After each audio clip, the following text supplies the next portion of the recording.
Et bonjour tout le monde, j'espère que ça va bien. La dernière fois, ce qu'on avait fait, c'est qu'on avait fait ce petit système-là ici dans le coin qui sélectionne nos units dépendant de leur couleur.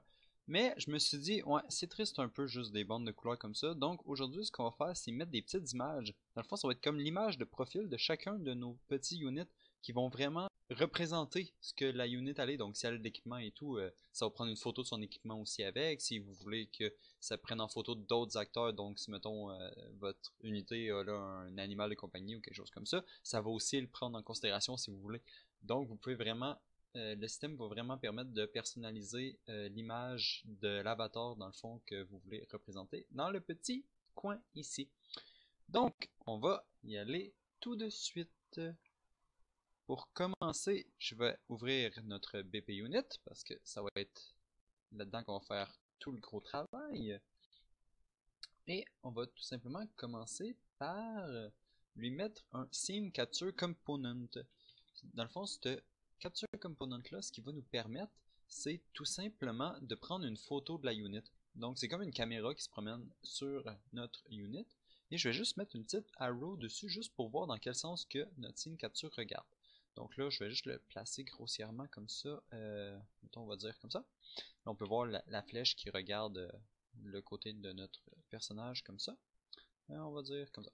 On va pouvoir le placer par la suite. Et justement, pour voir ce que ça donne, la flèche ici, dans le fond, ce que le component fait, on va tout simplement se créer un render target. C'est dans matériel et texture ici, render target, que je vais juste appeler temp render target parce que pour l'instant, c'est juste temporaire. Ensuite, on va les créer dynamiquement pour que que chaque unit ait son propre render target. Donc, parfait. Si on ouvre ça ici, dans le fond, c'est une texture. C'est tout simplement une texture. Pour l'instant, il n'y a rien dedans. Mais si on va dans la unit ici et qu'on descend à texture target ici dans scène capture et qu'on sélectionne notre render target, on peut voir qu'il y a une image qui apparaît ici. Et on peut voir que c'est la même chose ici. Dans le fond, on a la silhouette de notre personnage. C'est juste parce que ça display juste l'alpha, mais pour vrai, on a toutes les couleurs du personnage et tout. Donc voilà, c'est simple. C'est aussi simple que ça. On a une belle photo de notre personnage. Là, je vais juste tout simplement mettre orthographique parce que c'est préférence. J'aime mieux en orthographique, mais vous pouvez facilement laisser en perspective. Et voilà. Là, je vais juste ajuster la grosseur du code. Voilà, on voit à peu près la grosseur que je veux. Parfait. Donc, on a une petite photo de la unit. Maintenant, le plus gros du travail, ça va être de faire en sorte que cette photo-là se rende dans le UI. Mais juste avant, je vais tout simplement décocher ici Capture Every Frame et Capture On Movement. Comme ça, ça ne va pas prendre plein de photos en tout temps. Donc, parfait. Justement, on va aller faire que le code prenne une photo de notre petit personnage. Et pour ça, il faut aller dans le blueprint. Donc, on va tout simplement se faire un nouvel événement ici. Event custom. Je prends un événement, mais une fonction, ça fait l'affaire aussi. Ça dépend juste comment vous préférez travailler. Donc, je vais juste appeler ça capture unit icon. Enfin, on va y aller comme ça. On va appeler ça une icône. Pour enregistrer notre icon, dans le fond, ce qu'il faut, il nous faut un matériel. Parce que dans le fond, ici, c'est juste une texture. Puis, comment qu'on veut pour pouvoir facilement le displayer dans notre widget de combat ici. Si, mettons, on veut prendre une image, on va juste mettre une image ici comme exemple. Si on veut juste mettre une image ici, étrange, on peut-tu sélectionner notre texture? Oui, on peut sélectionner notre texture. Mais par contre, j'aime pas tant le résultat que ça donne là. J'aime mieux quand on passe par un matériel. Parce qu'un matériel nous permet d'avoir plus de contrôle, puis on peut réajuster la texture comme on veut. Comme justement, ici, il faudrait inverser l'alpha, parce que l'alpha ne nous montre pas ce qu'on veut aucunement. Donc voilà, donc je vais juste passer par un matériel pour l'afficher. Donc, on va aller se créer un nouveau matériel. Donc, MT, Unit Icon. Et chaque unit va avoir une instance de ce matériel-là. Donc, elle va avoir toutes des matériels différents. Le matériel est très simple, dans le fond, c'est juste on va y dire que c'est un matériel de User Interface pour pouvoir l'utiliser dans le UI. Et voilà, déjà là, en partant, ça réduit énormément. Ensuite, notre matériel, il y a un masque, comme on peut voir dans la texture qui a un masque. Donc, je vais juste activer ici le Blend Mode Mask. Comme ça, on va pouvoir utiliser le masque. Et la texture, je vais me faire un texture parameter. Texture Object Parameter ici. Comme ça, on va pouvoir le setter en code. Donc voilà, render target texture. Comme ça ici. C'est pas le param que je veux. Convert to param. Ah voilà, ok. J'ai juste fait clic droit dessus et convert to param, ça m'a donné le param 2D que je voulais. Donc, il faut que je le renomme, render target texture. Et voilà. Donc, la couleur, on va tout simplement l'attacher dans la couleur. Et ensuite, l'alpha, on va l'attacher dans le opacity mask. Mais, par contre, là, ça va nous donner exactement le même résultat. Je sais pas si on peut utiliser la texture. Oui, la texture est ici, voilà. Donc, voilà, ça nous donne le même résultat qu'on avait auparavant avec l'alpha inversé. Donc, je vais juste ici faire un one minus, comme ça ici, pour inverser l'alpha. Donc, maintenant, quand on va lui passer, et voilà, on voit juste la couleur, on voit pas le background. Donc, voilà, comme ça. C'est ça que je voulais dire par on a plus de contrôle dans les matériaux. Donc voilà, en passant par un matériel, on peut inverser l'alpha et le passer. Donc, parfait. Sauvegarder ce matériel-là. Et maintenant, ici, dans notre interface, au lieu d'utiliser une texture, on peut lui passer le matériel. Donc, mt icon, mt unit icon, voilà ici. Hop. Ok, et voilà, ça nous donne exactement l'opposé de l'autre. Donc, voilà. C'est un début. Mais là, par contre, c'est ça. Ça, c'est une image statique. Il n'y a absolument rien qui va changer là-dedans. Et c'est pas vraiment ce qu'on veut. Donc, on va aller l'adapter en code ici. Donc, c'est pour ça que j'avais commencé la fonction ici. Et justement, il faut commencer la fonction en créant un matériel instance. Parce que toutes les units vont avoir leur propre instance du matériel parce que sinon, ça va tout s'écraser l'un à l'autre. Donc, il faut créer une instance. Puis, il va être dynamique parce qu'on va y assigner une texture dépendant de chaque unit. Donc, mt unit icon, ça va être basé sur ce matériel-là. Et ensuite, je vais tout simplement le promoter en variable parce qu'on va en avoir besoin. Que je vais juste appeler mt unit icon. Ok, parfait. Par contre, le matériel, on ne veut pas le créer à chaque fois. Donc, à chaque fois qu'on essaie de prendre une photo, on ne veut pas créer une nouvelle instance du matériel. Donc, on va tout simplement vérifier si le matériel est valide avant de le créer. S'il n'est pas valide, on va le créer. S'il est valide, on ne le créera pas. On va juste ignorer l'étape et passer à la suite. Parce que de toute façon, on en a un, on a tout ce qu'on veut pour faire le travail. Parfait. Donc là, on a un matériel pour stocker notre image. Maintenant, il faut se créer une render target. Dans le fond, le fichier ici qu'on a ici, temporaire, c'est une render target. Il faut s'en créer une dynamiquement parce qu'on veut que chaque unit en ait une propre à elle et on ne sait pas d'avance combien de temps, combien de units qu'on a et combien de fois qu'on va en avoir besoin et tout. Donc, on va se créer create render target. Voilà, aussi simple que ça. On peut décider la résolution ici. Pour l'instant, je vais juste laisser ça à 256 par 256. Vous allez pouvoir tester pour voir les paramètres que vous préférez. Et même chose, je vais la promote en variable. Donc, ça va être RT pour render target, unit, icon. On va aller comme ça. Parfait. Et même chose que pour le matériel, on va vérifier si elle est valide. Avant de la créer, comme ça, on n'en crée pas pour rien. Hop, hop, hop.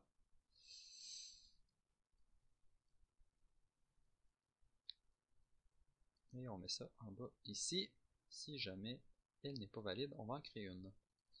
Parfait. Donc, on a notre base, on crée un matériel et on crée une render target. Maintenant, il faut juste y assigner c'est quoi son image. Ouais, avant, je vais juste ici le Scene Capture Component 2D. Il faut dire à notre render target que c'est ça. Dans le fond, il faut dire à notre Scene Capture Component 2D que c'est ça la render target qu'il doit utiliser. Donc, je vais juste tout simplement faire ça ici en même temps. Donc, cette texture target comme ça ici. Et on va l'assigner. Pas besoin de le faire à chaque fois parce que, bien sûr, une fois qu'on l'a fait une fois, on va être correct. Donc, je vais juste le mettre dans le is not valid ici en bas. C'est pour ça que je le fais directement là. Et ensuite, c'est là qu'on passe à la partie plus le fun. Donc, je vais faire ça ici. Et on peut faire capture scene. Et voilà. Donc là, on va dire à notre caméra qui se promène sur notre personnage de capturer la scène. Et vu qu'on a désactivé toutes les autres options, ça va prendre une photo juste une fois et non 200 fois. Ou peu importe, là, une fois à chaque frame, ça fait beaucoup plus que 200. Et ensuite, on peut assigner notre nouvelle photo au matériel. Donc, on va setter texture parameter value ici sur notre matériel. Et le name, dans le fond, c'était render target texture, si je me rappelle bien. Et la value, on va tout simplement prendre notre render target ici, et on va le mettre là. Hop, et voilà. Donc, on prend notre matériel et on lui assigne notre render target. Parfait. Donc là, si on compile, ok, on n'a pas d'erreur. Parfait, c'est bien. Donc, je vais juste faire en sorte que l'événement se fasse appeler au tout début de la partie. Donc, ici à la fin, je vais juste appeler event capture unit icon, comme ça ici. Donc, une fois qu'on va avoir fini tout le reste, on appelle notre événement. Et notre événement, dans le fond, ce qu'il fait, c'est qu'il fait prendre une photo de notre unit. L'événement peut être appelé n'importe comment, n'importe quand, partout, tout autant et aussi longtemps qu'on veut, ça ne changera pas grand chose dans le fond. On peut déplacer la caméra entre chaque photo, on peut le mettre dans plusieurs variables différentes, etc. Donc, parfait. Maintenant, comment on fait que notre interface utilise ça? Déjà en partant, est-ce que cette image-là a rend? On va commencer par regarder ça, si on fait play ici. Ok, parfait, on a notre image, notre render target ici, qui passe là. Mais par contre, c'est pas pantoute celle-là qu'on veut utiliser. Donc je vais tout simplement la supprimer ici et la supprimer ici. Là, ça va dire que elle est utilisée par mon matériel qui est mon matériel est dans la BP unit. Je vais juste dire force delete, c'est pas grave, parce que dans le fond, ça change pas grand chose, parce qu'on n'en aura plus besoin. Donc, on peut réouvrir le command screen ici, voilà. Et maintenant, on peut aller dans le graphe. Dans le fond, à cause de la façon que c'est fait, c'est super simple. On a juste à arriver à la fin ici, et au lieu d'utiliser la unit color pour setter une couleur et une opacité, on a juste à faire set brush. Puis on peut faire set brush from material ici. Ou on peut aussi faire tout simplement juste un set brush pour avoir plus de contrôle. Set brush ici. Ici, le from matériel, on peut juste lui passer un matériel et la broche va garder tous ses paramètres par défaut. Tandis que ici, si on lui passe une broche, on peut splitter ça ici. Et voilà, là, on a tous les paramètres qu'on veut. Donc, on peut décider la grosseur de l'image et tous les autres trucs. On peut y mettre une teinte, on peut y mettre une marge, etc. Puis, on peut toujours ici décider d'utiliser un matériel en bas complètement. Donc, c'est celui-là que je vais utiliser. Je vais l'appeler au lieu d'appeler le set color and opacity qu'on avait avant. Donc comme ça. Parfait. La unit color, on n'en aura plus besoin, mais par contre, on va getter le icon, unit icon matériel. Get empty unit icon. Voilà. Donc, au lieu de prendre sa couleur, on va aller chercher son matériel. Ok. Maintenant. Image, c'est parfait. Brush margin, blablabla. Tout ça semble correct. Donc, on va tout simplement aller essayer voir ce que ça donne. Donc, si je fais play ici. Ok. On n'a juste plus rien. Parfait. Ou pas. On va aller voir pourquoi. Donc, pourquoi qu'on n'a rien? Oh! Ici, il y a une erreur. Donc, pourquoi il y a une erreur? Parce qu'il est à none. Donc, je vais juste le remettre aux paramètres par défaut. Voilà. Quand on avait supprimé les références tantôt, je crois que ça a brisé notre matériel. Donc voilà, donc là si on fait play, ah voilà, là on a nos units. Ok, ici on change comme ça, les units suivent, parfait, c'est bien. Là par contre, il y a toutes les autres trucs de l'environnement, en fond, qu'on veut pas avoir, que j'avais dit au début que ça serait facile à éviter. Et c'est très facile, on a juste à faire prendre notre scene capture component 2D ici et faire set actor, set show only actor. Voilà, comme ça. Donc ça va juste prendre les acteurs qu'on lui passe. Donc, je vais juste tout simplement changer cette valeur-là avant de mettre, avant de prendre la photo. Ici, dans le fond, ça prend un array. Vous pouvez, si vous voulez, le passer en paramètres ici. Comme ça, on va pouvoir, vous pouvez tout simplement changer dynamiquement quels acteurs vous voulez prendre en photo, quels acteurs vous ne voulez pas. Mais moi, dans mon cas, je vais juste faire make array ici, tout simplement, et je vais juste me mettre self. Parce que dans le fond, je veux juste que ça prenne une photo de ma unit pour l'instant. Donc parfait, ceci, ça devrait fonctionner, ça pour enlever tous les éléments de l'environnement inutiles. Donc parfait, ici on a nos units qui fonctionnent encore, qui descendent dans le bon ordre et tout, et on voit juste leur image à eux. Donc parfait, maintenant est-ce qu'on a des petites modifications qu'on pourrait faire dans l'interface? Ici, si mettons je remets ça à 32 par 32 comme c'était au début, qu'est-ce que ça donne ici? Ok, les images sont stretchées, pas super, donc je vais juste aller dans le... Oups, désolé, on va aller dans le combat screen, on va fermer tout ça parce que je me perds. Ok, dans le combat screen, ici, je crois que si on fait juste centrer comme ça, ici, au lieu d'étirer, il va pas essayer de l'étirer à chaque fois.